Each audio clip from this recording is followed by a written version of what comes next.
Hello friends, SRH food சேனலின் அன்பான வணக்கம். ஃப்ரெண்ட்ஸ், இங்கே பாருங்கள், வெங்காயம் சேர்த்து சூப்பரான ஒரு வேர்க்கடலை சட்னி ரெடி பண்ணியிருக்கேன்.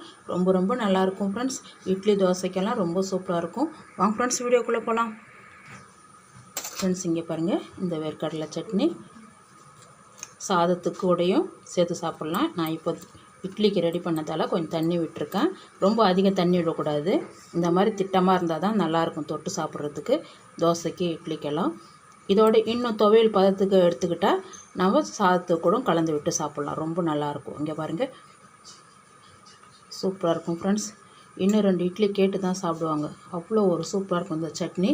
தேங்காய் சேர்க்காமலே சட்னி ரெடி பண்ணியிருக்கேன். ரொம்பவே நல்லாயிருக்கும் ஃப்ரெண்ட்ஸ். இங்கே பாருங்கள், நம்ம குழி பணியாரமெல்லாம் ரெடி பண்ணால் கூட இந்த சட்னி வச்சுட்டாலே வித்தியாசமாக இருக்கும். எப்போதும் போல் தேங்காய் சட்னி வைக்காமல் இந்த மாதிரி வேர்க்கடலை சட்னி வச்சு சாப்பிட்டா ரொம்ப சூப்பராக இருக்கும் ஃப்ரெண்ட்ஸ். இங்கே பாருங்கள், பாத்திரம் வச்சுருக்கேன். 1 டீஸ்பூன் எண்ணெய் விட்டுருக்கேன். சின்னதாக பெருங்காயம்,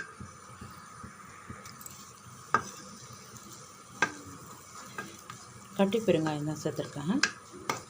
நல்லா பொரியட்டும். இங்கே பாருங்கள், 3 டீஸ்பூன் கடலைப்பருப்பு. இங்கே பாருங்கள், 3 டீஸ்பூன் உளுத்தம்பருப்பு. டீ மிதமான அனலில் வச்சு நல்லா செவர வதக்கிடலாம் ஃப்ரெண்ட்ஸ். இங்கே பாருங்கள், நல்லா செவந்து வதங்கியிருக்கு.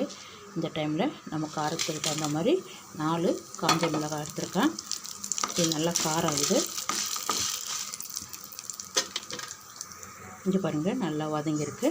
இதை பாத்திரத்துக்கு மாற்றிடலாம் ஃப்ரெண்ட்ஸ். இங்கே பாருங்கள், நம்ம வதக்கின பாத்திரத்துலேயே ஒரு பெரிய சைஸ் வெங்காயம்,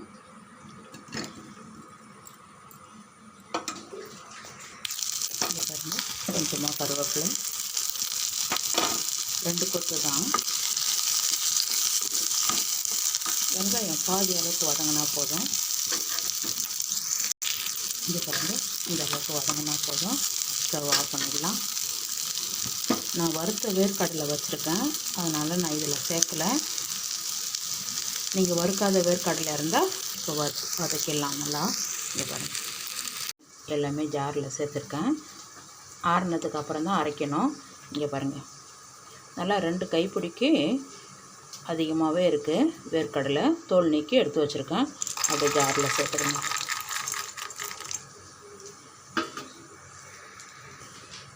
இந்த சட்னிக்கு தகுந்த கல் உப்பு. இதை ஃபஸ்ட்டு அரைச்சிட்டு அதுக்கப்புறம் வெங்காயம் கருவேப்பிலை வதக்கிறது சேர்த்து அரைச்சிடலாம் ஃப்ரெண்ட்ஸ். இங்கே பாருங்கள், இது மாதிரி அரைச்சிருக்கேன். இப்போ நம்ம வதக்கி இருக்கிறத சேர்த்துடலாம்.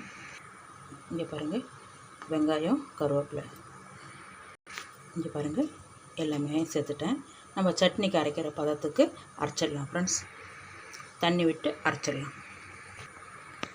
இங்கே பாருங்கள், நல்லா அரைச்சிருக்கேன். இங்கே பாருங்கள், இப்போ இதை அப்படியே பாத்திரத்துக்கு மாற்றிடலாம். ஒரு தாளிப்பு கொடுத்துடலாம். இங்கே பாருங்கள், சட்னி பாத்திரத்துக்கு மாற்றிட்டேன்.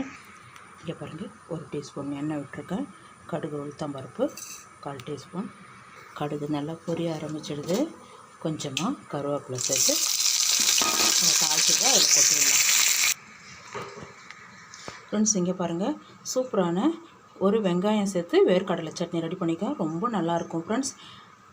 தோசை இட்லிக்கு ரொம்ப சூப்பராக இருக்கும். இங்கே பாருங்கள், வாங்க ஃப்ரெண்ட்ஸ் சாப்பிட போகலாம்.